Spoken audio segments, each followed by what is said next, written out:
তুমি আমাকে বিয়ে করতে পারবে? মানে? মানে বোঝো না? তুমি না আমাকে ভালোবাসো? হ্যাঁ বাসি, কিন্তু কিন্তু কি? ভালোবাসো কিন্তু বিয়ে করতে পারবে না, তাই তো? কিন্তু এখনো তো আমরা ঠিকমতো প্রেমই করতে পারলাম না, তার আগেই বিয়ে? হ্যাঁ, কারণ ভাই আর ভাবি যেহেতু সবকিছু জেনেই গেছে, আমাদের আর প্রেম করার কোনো সুযোগ নেই।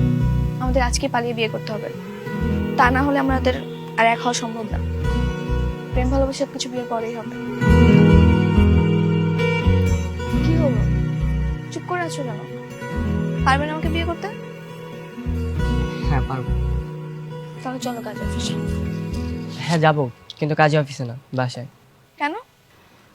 কারণ তুমি যাওয়ার পরে ভাই আর ভাবিকে আমি সবকিছু খুলে বলেছি, আর তারা রাজি হয়েছে, কিন্তু একটা শর্ত জুড়ে দিয়েছে। কি শর্ত?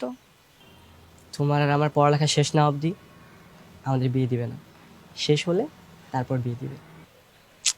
এটা আবার কেমন শর্ত? তাহলে এতদিন আমরা কি করব? কি করব? বেয়াই আর বেআইন মিলে চুটিয়ে প্রেম করব। তাহলে চলো, এখানে আর দাঁড়িয়ে না থেকে বাসায় যাই।